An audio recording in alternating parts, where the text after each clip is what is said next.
श्री गणेशाय नमः। चलिए आज का अध्याय शुरू करते हैं। आज का अध्याय भी द्वितीय खंड का तीसरा अध्याय होगा।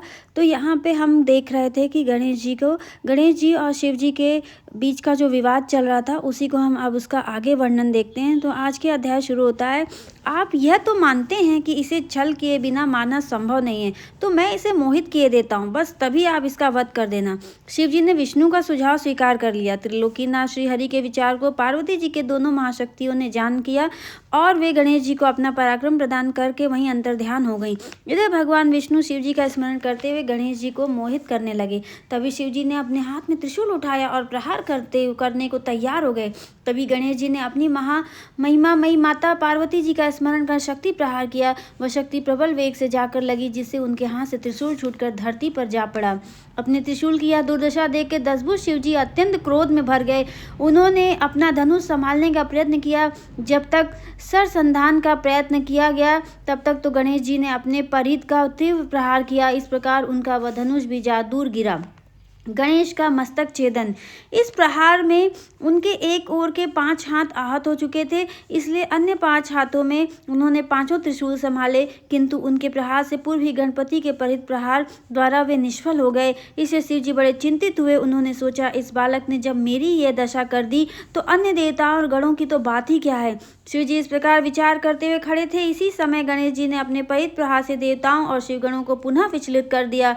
इस कारण शिव जी के समीप रहकर युद्ध के लिए प्रस्तुत देवसेना और शिवसेना अपने अपने प्राण लेकर विभिन्न दिशाओं में भागने लगी। तब उसके आगे वृत्तांत में ये हुआ कि गणेश जी को उस प्रकार से अत्यंत उग्र और अजय देखकर भगवान विष्णु कह उठे, यह बालक धन्य है, अत्यंत शूरवीर, महाबली और युद्धप्रिय है। इसकी समता कोई भी देवता, दैत्य, राक्षस, गंधर्व आदि नहीं कर सकता। तीनों लोक में यह अनुपम तेज, रूप, शौर्य एवं गुणों से संपन्न है।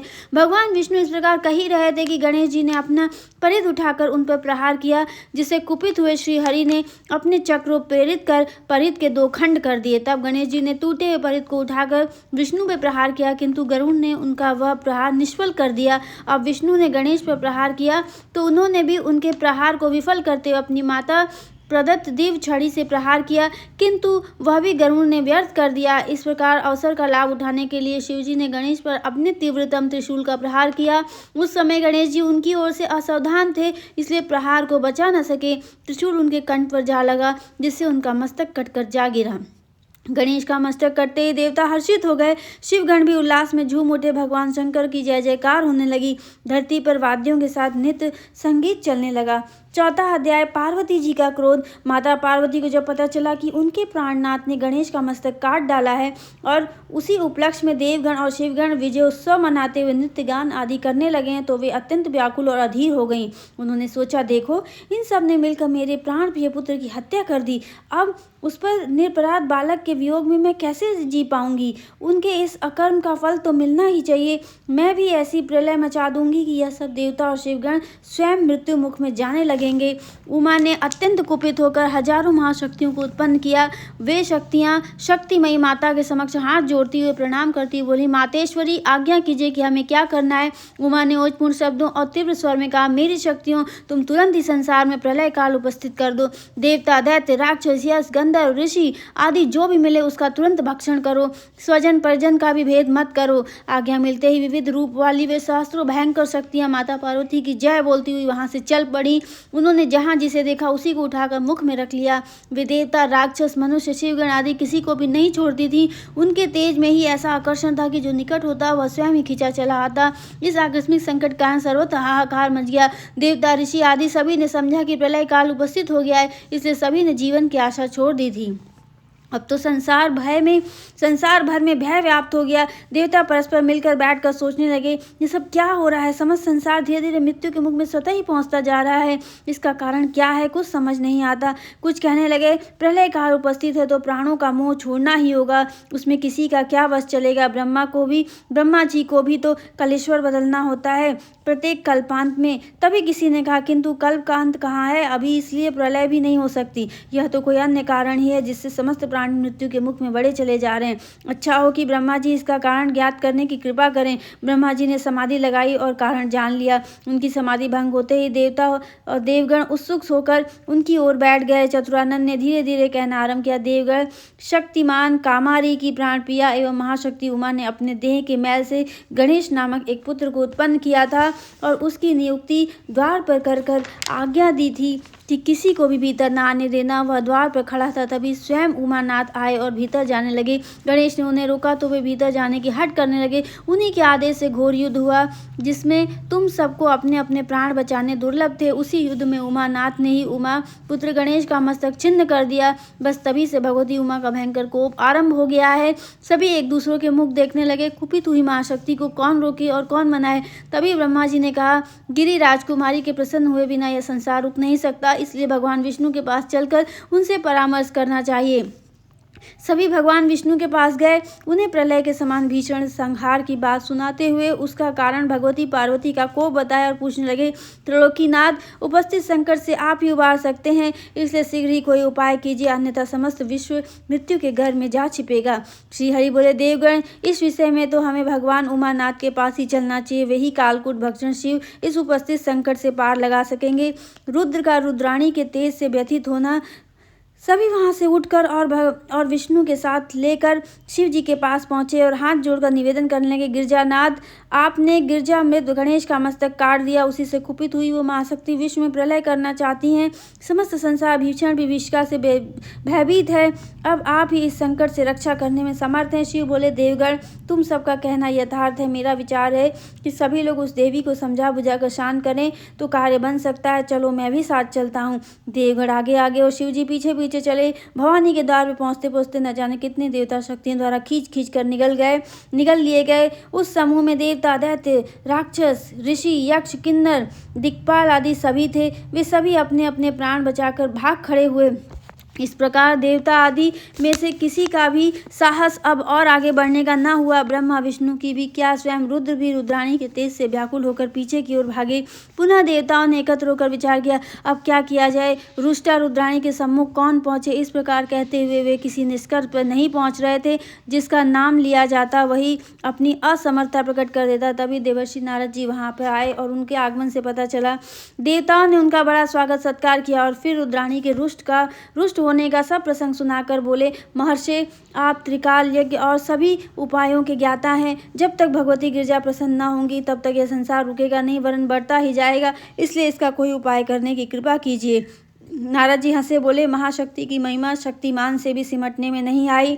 अब इसका उपाय एक ही है कि आप सब लोग रुद्राणी के समीप चलकर स्तुतियों से उन्हें प्रसन्न करें। नारद जी का परामर्श सभी को हितकर प्रतीत हुआ और तुरंत ही देवर्षि के आगे करके पार्वती जी के भवन की ओर चल दिए। यद्यपि रुद्राणी अत्यंत कुपित थी तो भी नारद जी को सबसे आगे देखकर मौन हो गई। तभी देवताओं ने अत्यंत श्रद्धा भावपूर्वक उनकी स्तुति आरंभ की। देवगण बोले, हे जगत जननी, हे शिवे, हे परमेश्वरी, आपको बारंबार नमस्कार। हे कल्याणी, हे अम्बे, आप ही संसार की उत्पत्ति, स्थिति और प्रलय की कारण भूता हैं। भगवान रुद्र की आदिशक्ति रुद्राणी आप ही हैं। हे माता, आपके कोप से त्रैलोक्य व्याकुल है। न जाने कितने जीव आपकी शक्तियों से मुख में जा पहुंचे हैं। बड़ा भीषण संहार हो रहा है। देवेशी, अब आप क्रोध को छोड़कर प्रसन्न हो जाइए। हे गिरजानंदिनी, हम सभी आपके चरणों में प्रणाम करते हैं। इस प्रकार बारंबार प्रणाम करने और अनेक प्रकार से स्तवन करने पर भी जगदम्बा का क्रोध शांत न हुआ, वरन वे मौन रहती हुई भी उन सबको क्रोधपूर्वक नेत्रों से देखने लगी। उन नेत्रों से चिंगारियां निकल रही थी। देवगण भय के कारण नेत्र झुकाकर पीछे हट गए। नारद जी द्वारा शिवा स्तवन। यह देखकर नारद जी के साथ समस्त ऋषिगण आगे हुए और उन्होंने भगवती के चरणों में प्रणाम कर स्तवन आरंभ किया। देवी, सभी प्राणियों का संहार समुपस्थित है। दोषी देवताओं के अतिरिक्त निर्दोष ऋषि मुनि भी काल कवलित होते जा रहे हैं। इसलिए इस व्याकुल हुए विश्व की ओर देखिए। जगदम्बे, आपके प्राणनाथ शिव जी भी ब्रह्मा विष्णु इंद्रादि देवताओं एवं समस्त प्रजाओं के सहित यहाँ आपके सामने उपस्थित हैं। परमेश्वरी, यह सभी आपके ही उपासक हैं। देवेशी, कृपया हम सभी का अपराध क्षमा कीजिए। आपकी सेवा में आने पर तो बड़े बड़े भी कृपा प्राप्त कर लेते हैं। हे शिवे, अब क्रोध को शांत कीजिए और सभी को कृपापूर्ण नेत्रों से देखिए। आपको नमस्कार है। नमस्कार है। इस प्रकार स्तवन करते हुए ऋषि मुनियों ने बारंबार माता पार्वती जी के चरणों में प्रणाम किया। उनका इस प्रकार की प्रार्थना से धीरे धीरे उनका क्रोध दूर होने लगा तथा वे द्रवीभूत होती हुई उन ऋषियों से कहने लगी, हे ऋषिगण, मैं तुम्हारे कष्टों को समझ रही हूँ, किंतु मेरे अकेले पुत्र को मारकर उसके साथ अन्याय किया गया है। यदि मेरा वह पुत्र जीवित हो जाए और तुम सब उसे अपना पूज्य मान लो तो यह संकट दूर हो सकता है। यदि उसे सर्वाध्यक्ष का पद दिया जाए तो ही लोक में शांति होगी, अन्यथा कोई कहीं भी सुखी नहीं हो सकता। ऋषियों ने जगदम्बा को पुनः प्रणाम किया। बोले, दयामयी, आपने लोक रक्षा के लिए सरल उपाय बता दिया है। आपका कथन उचित है, इसे हम देवताओं को बताए देते हैं। ऐसा निवेदन कर ऋषिगण देवताओं के पास पहुँचे और माता की इच्छा उन्हें बता दी। वे सभी उन ऋषियों को साथ लेकर भगवान शंकर के पास पहुँचे। उन्होंने उन्हें प्रणाम कर माता का संदेश सुनाया। प्रभु, जगदम्बा कथन है, यदि संसार को सुखी देखना है तो मेरे पुत्र को जीवित कर उसे सर्व अध्यक्ष का पद देना होगा, अन्यथा शांति संभव नहीं है। शिव जी बोले, देवगण, हमें उमा का कथन स्वीकार करना ही होगा। उसकी बात मानने से ही संसार का तथा हम सभी का कल्याण निहित है, इसलिए वह करना उचित है। देवताओं ने कहा, प्रभु, पार्वती पुत्र जीवित कैसे हों? उसका तो मुख भी छत बिछत हो गया है, इसलिए अब आप ही इस विषय में कुछ उचित उपाय बताइए। 5वां अध्याय, गजानन का पुनर्जीवन। देवताओं की प्रार्थना पर शिव जी कुछ देर विचार किया और फिर बोले, देवताओं, उत्तर दिशा की ओर जाओ। मार्ग में जो भी प्राणी प्रथम दिखाई दे उसी का सिर काट ले और गणेश के कबन पर जड़ दो। पहले इस कबन को स्वच्छ करके उसका पूजन करो और फिर काट कर लाए हुए सिर को तुरंत ही कबन पर रख दो। इस कार्य में उस समय विलंब नहीं होना चाहिए। शिव जी के आदेशों से देवताओं ने पार्वती तैने के कबंध को भले प्रकार से धोया और फिर पोंछ कर उसका पूजन किया। तत्परांत उत्तर दिशा की ओर चल दिए। मार्ग में सर्वप्रथम एक दांत का हाथी मिला। उन्होंने उसका सिर काटा और गणेश के कबंध पर रख दिया। फिर उन्होंने शिव जी से निवेदन किया, त्रिपुरारी, हमें शिवापुत्र के कबंध पर हाथी का मस्तक रख दिया है, अब उसे प्राण प्रदान करने की कार्य ब्रह्मा, विष्णु और आपको ही करना है। यहीं पर हम आज का अध्याय समाप्त करते हैं और हम आशा करते हैं कि आपको आज का अध्याय पसंद आया होगा। अगर आपको ये कथा पसंद आई है तो हमारे चैनल को सब्सक्राइब करें, शेयर करें और कमेंट जरूर करें और बेल आइकन को प्रेस जरूर करें ताकि आगे आने वाली कथाओं की नोटिफिकेशन आपको मिलती रहे। और हम तहे दिल से आपको धन्यवाद करते हैं कि आप हमारी कथाओं को सुनते हैं और लाइक भी करते हैं। तो हम आप दिल से यही कहेंगे आप सबको धन्यवाद।